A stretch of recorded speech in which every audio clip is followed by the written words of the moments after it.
Hi everyone, Aaron here for Zollotech, and this is the all-new Samsung Galaxy S26 Ultra. I thought we'd unbox it, set it up, see what's new, and see how it compares with the S25 Ultra.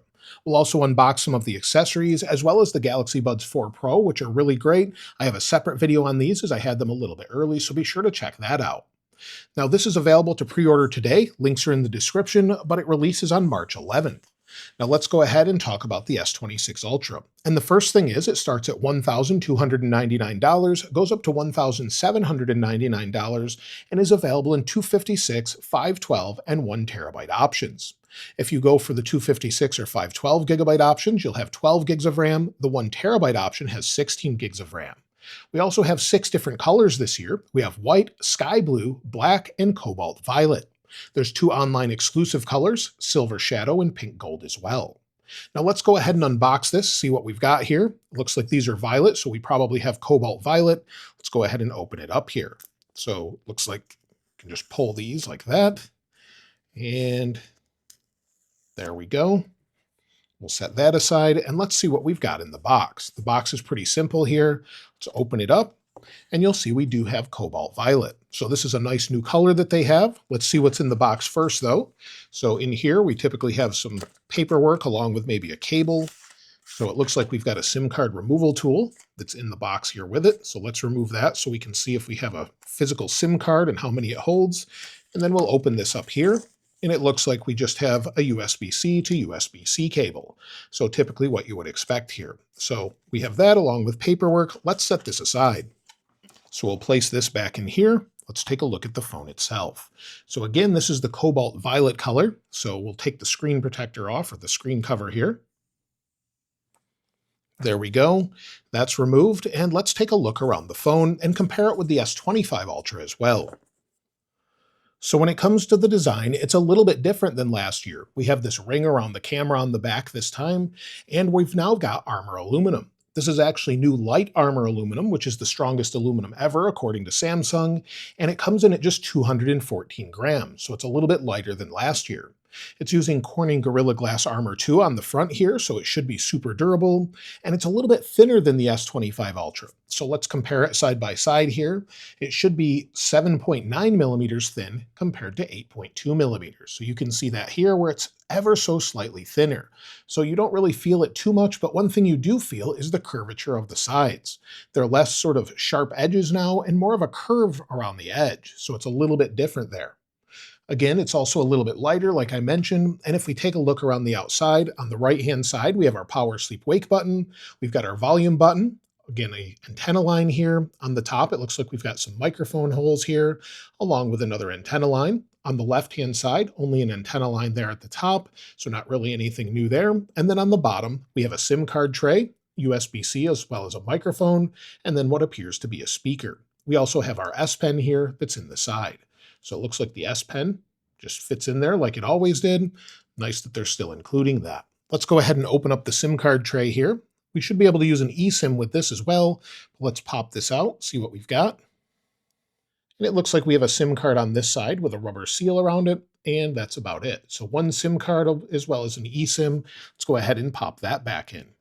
Now, before we get this set up, you'll probably want to protect your new S26 Ultra, and you can do that with today's sponsor, dbrand. Their latest cases with the Tank, Ghost, and Grip case give you everything from a super rugged case to a tactile design to something that is clear with zero yellowing but very highly scratch resistant, as well as just a great all-around case with the Grip case. Of course, they have their Prism screen protectors that are idiot-proof with easy alignment, no bubbles or no dust.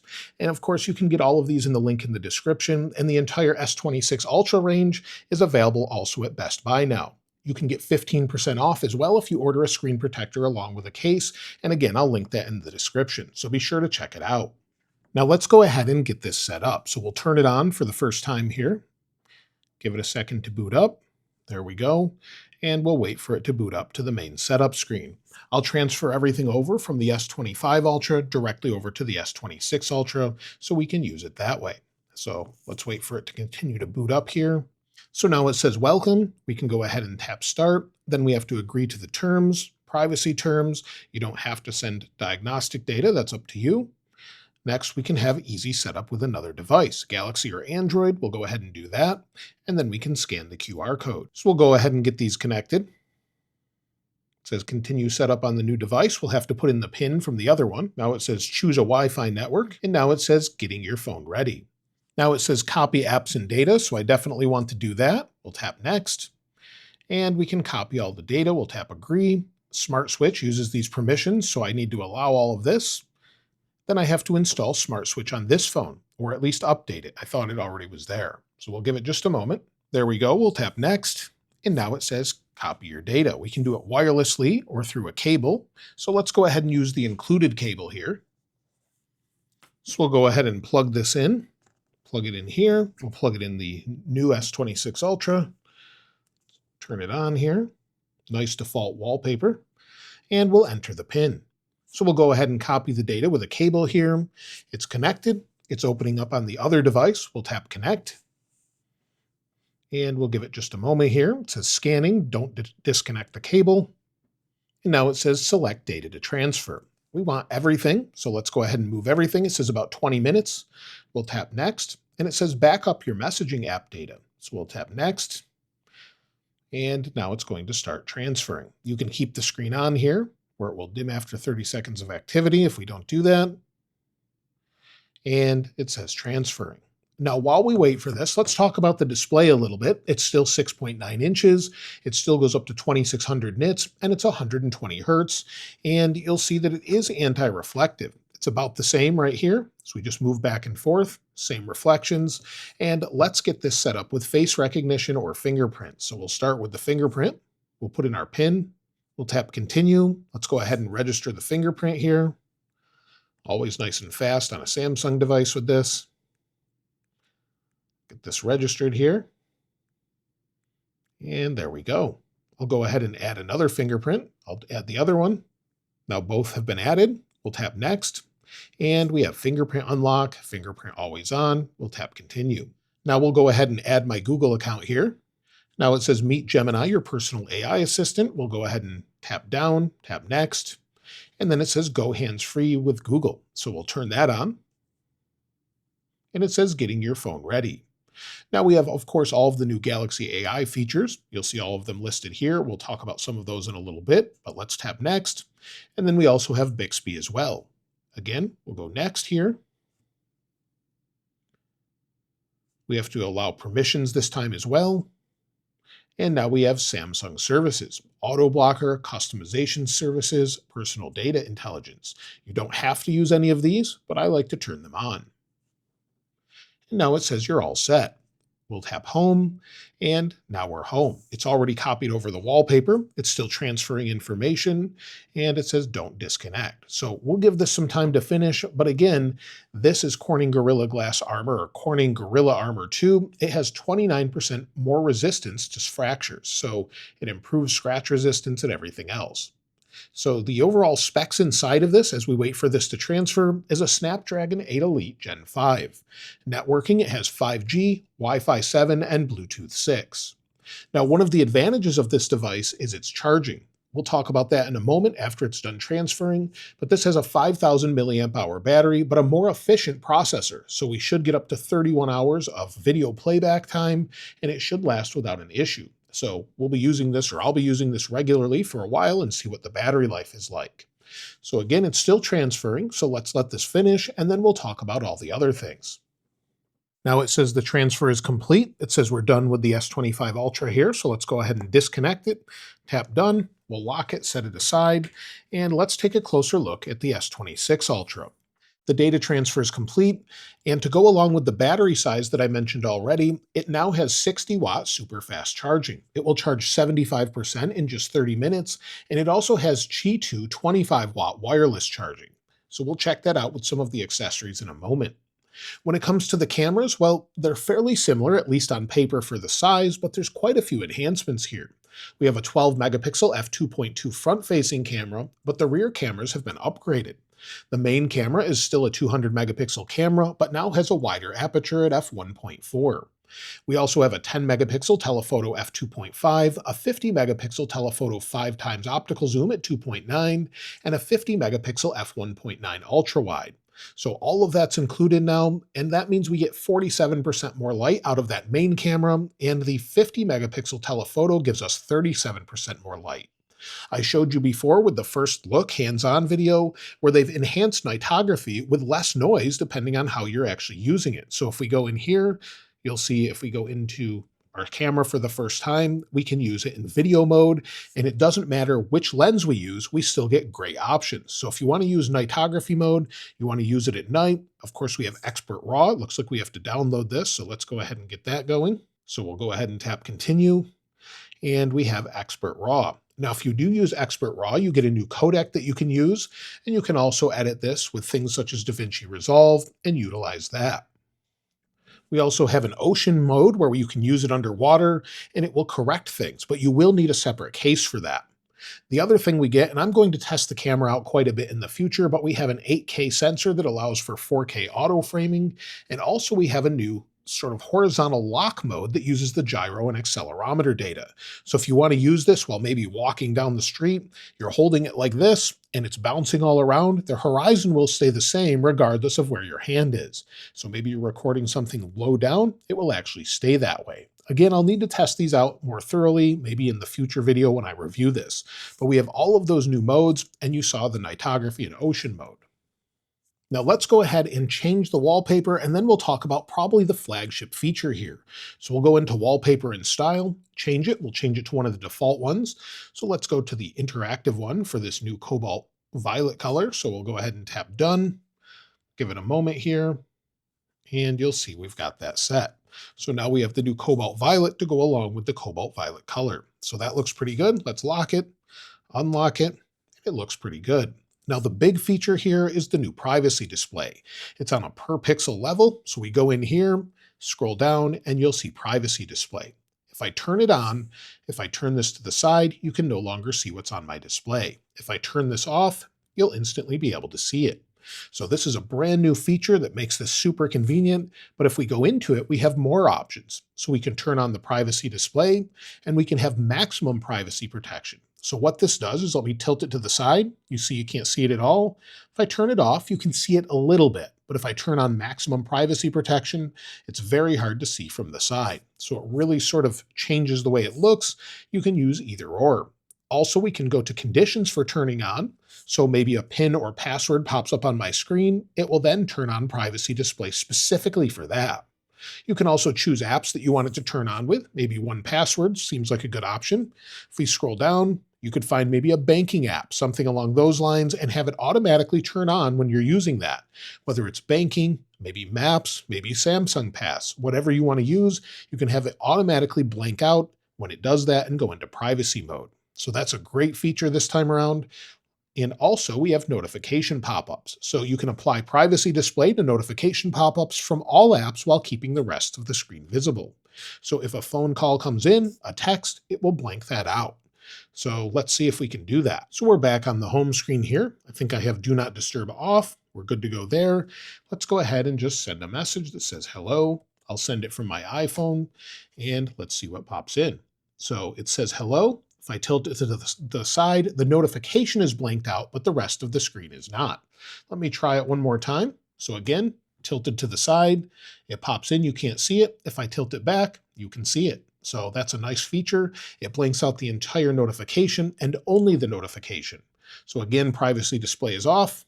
Scroll down, turn it on, and you can use that all the time. I think this is one of the best features we've seen in a long time, and it just works seamlessly. You can even set up routines and things where you can customize this further if you really want to. Now, before we try out any new features, let's go ahead and see what version we're on as far as Android. So we'll go to Software Update. We're on OneUI 8.5. We'll check for updates here. Give it just a moment. And it says my software is up to date. So nothing to change there. And we also have Android 16. Now, if we go back home, or first let's go to display, you can see different options here. So if we go down, we've got Eye Comfort Shield. We've got screen resolution. We can set it to QHD, but it will use more battery. It's FHD to start with, but we'll apply the higher resolution. And then, of course, we have other options here as well. Screen timeout that I have set just so it doesn't turn the display off, but you'll see all of our typical options here. Now, one thing I almost forgot to mention is the display has been upgraded in a major way, not just the privacy display, but now it has a pro scaler that's built in for clearer and sharper images similar to their televisions, and also it has 1 billion colors per pixel, or basically a 10-bit display on every screen, not just video this time around. So it's a much cleaner display, it looks fantastic, and of course we have that privacy option if we want to just quickly turn that on. Now we've got privacy display as well. So some great updates here with the display. Now, of course, there's lots of software updates as well. The first thing is if we go into Samsung, we have an enhancement with Bixby. And for example, it says if battery level drops below 40%, set the phone to power saving mode. However, you can speak in natural language now.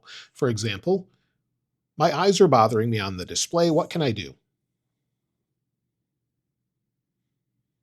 And we have an option Improve here your for voice. enhanced comfort. So we can go right in here. It brings us right into the setting that I would need to turn on to maybe help me out with that.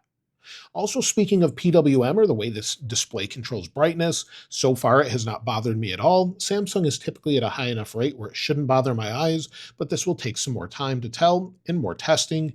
I don't think it will be an issue, but I just wanted to mention that briefly. We have a lot of new enhancements within settings as well. So if we go into our settings in Galaxy AI, one of the new features is call screening, so you can have it screen your calls. And this is something new. Again, I'll have to try out. When a call comes in, it will ask what the call's about, show you, and then you can continue. Again, if we go back, we have quite a few new features here as well. So we've got Creative Studio updates, so things like that. Let's go back. We also have Audio Eraser and third-party applications. I'll try that out again. You can get rid of the background, but I had some demos on that as well. And probably one of my favorite things is Now Nudge. Now Nudge is more interactive and understands context. So as maybe you're speaking to someone, you're talking to someone using messages, maybe you went on a trip with someone and you're talking about pictures, it will pop up and suggest those pictures and make them easily accessible so you can just send them. So lots of really great information with recall information, whether it's a schedule, a calendar, or anything else. Now Brief is also updated as well, so there's more information here. And again, it will take some time to use this for real and see what it's actually like to use. But if you want more in-depth coverage of the new AI features, I'd love to hear from you. One of my favorite things that they showed off is the ability to use Gemini to maybe order an Uber for you. There was a demo of this. I'm not sure if it's active yet, but I'll try it out later. Again, I need to try a lot of these features and see how they work in everyday life. But I think this is a great upgrade, again, with the camera and more. It seems minor on paper, but it's actually pretty significant. As far as the feel of the device, it's very comfortable to hold on to, but let's take a look at a few of the accessories. So the first thing is a case that was included here. So we'll see if we open this up here, see what we've got. Now, the point of this case is it has a magnet ring on the back, so that helps it sort of adhere better, use that Qi 2 25-watt charging. So if we place this in the case, this is a fairly cheaper plastic case, it feels like, but again, it has that magnet ring and does not add a whole lot of bulk here. But we'll leave that in place just for now so we can take a look at the charger. So here is their new magnetic wireless charger. It's 45 watts, it says here. So let's go ahead and open it up and take a look. So we'll open it up here. Again, pull this out.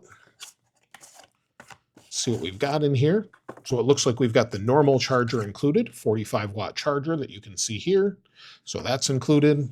And then, of course, we've got the wireless magnetic charger itself. So let's take this out. There we go. So here's the charger. It's a magnetic charger, and it's got a nice braided cable to it. So you can see that with USB-C on the end. And it also says Qi 2. So you'll see there, it says Qi 2 25 watt. So let's go ahead and pull this open here and connect it and just see if it gives us anything new while we're charging it.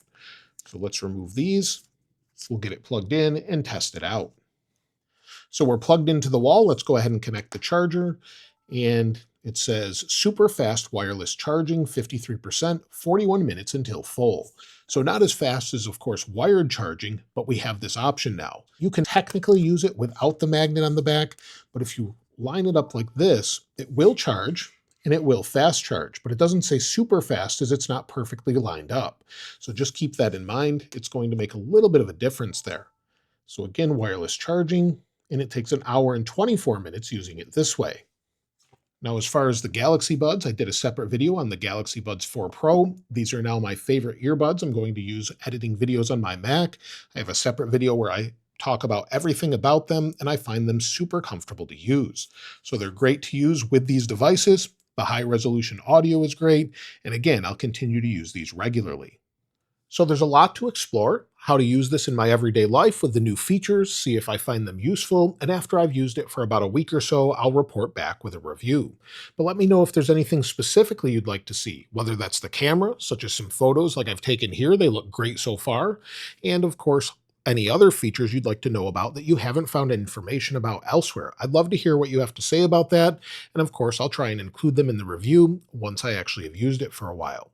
Let me know what you're looking for in the comments below, and of course, if you haven't subscribed already, please subscribe, and if you enjoyed the video, please give it a like. As always, thanks for watching. This is Aaron. I'll see you next time.